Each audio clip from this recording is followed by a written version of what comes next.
हदक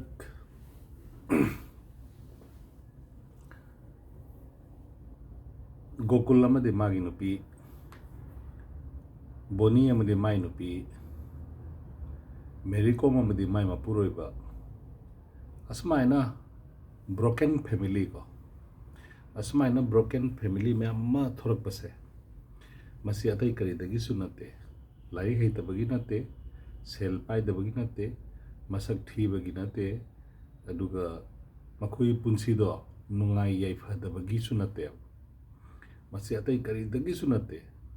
मसी मखोइने ईश्वर कीदबगिने ईश्वर कीब इमुंगदा मतई मनाउना मखोइने लाचरिब ईश्वरदुबु मयोल ओहंजरगा मदुदा चंगजदना हिंगमिनजरिब अखोई मतई मनाउसे मसी ईश्वरगी बोर याम फंगनेब फुना चैनबा होय नुपादना पामा मोंगदा दुम ओहनिंगबगी पाना पामा लेवल काखलगदबा खरा ngang sakpa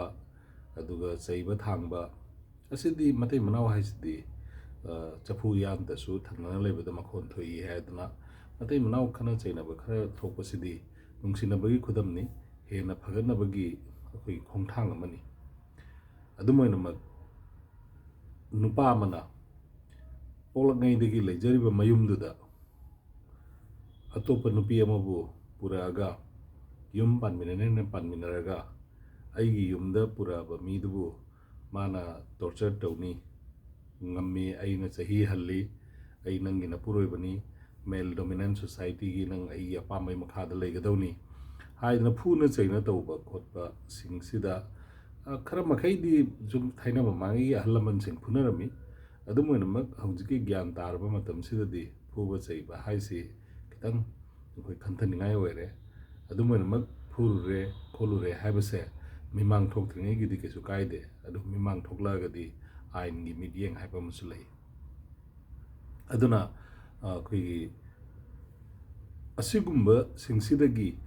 matai manawgi oiba nungsinabadu hena phagalaktana makhoi maridu hena chesalaknaba maram oiragadi yamna phaba aduna tadana hena broken oiba family ama akaiba family ama semgalaknabagi damakta lawba thawdang oirabadi madu maram chade aduna takpiba tambiba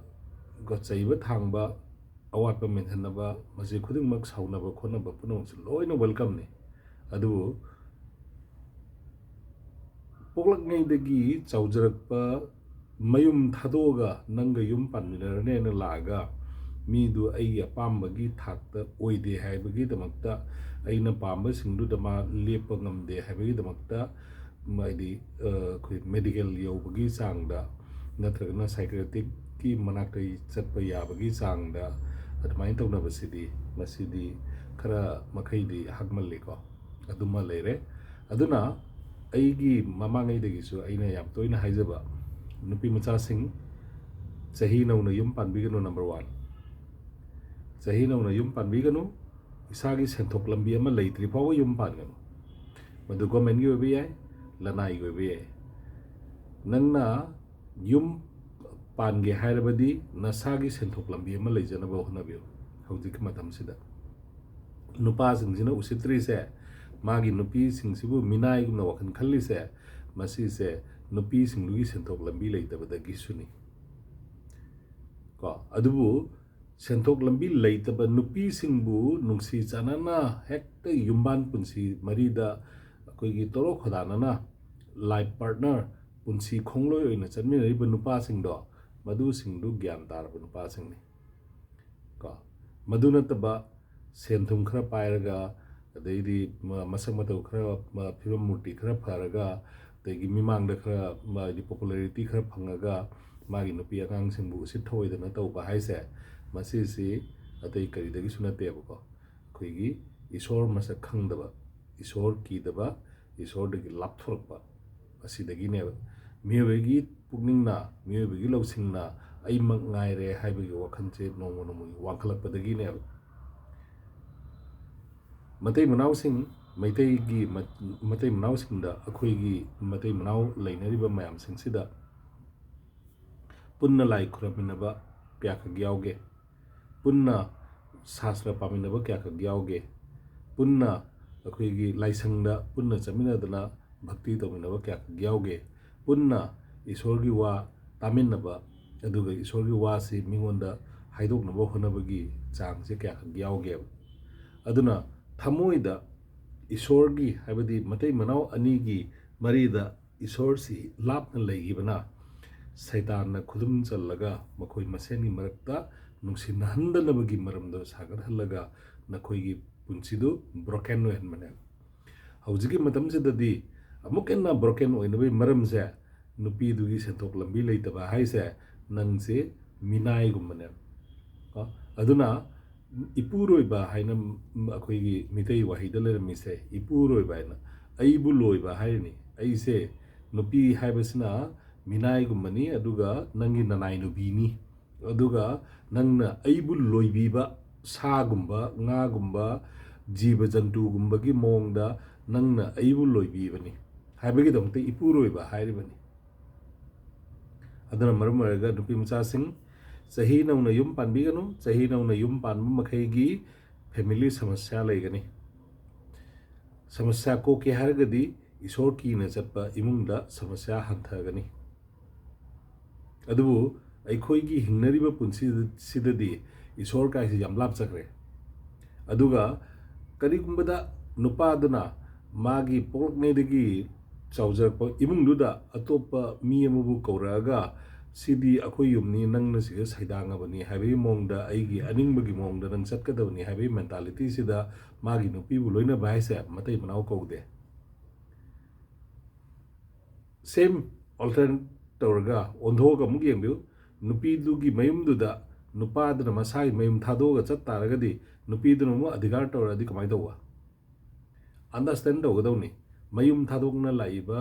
नुपीसिंगदो मखोइसिंगदु थाक वांगना मखोइ वखन लोंदो अइगी पुंसीदा नुपा अमगी पुंसीदा नुपी अमना मयुम मकै थादोगा अइगा पुन्ना युम्बान मिनररनी अवाना पुनमक सरुक फमिनररनी हाइदना लाइबा नुपीदो मागी कठोकपा मागी थादोकपा मागी नंगी दमकता माना लौरिबा फिरेबदो ममल यामना वांगमनेबा अइना पाबा मोंगदा लागते ना एकटा अखोइगी हॉस्पिटल योबगी मोंगदा फुबा चैबा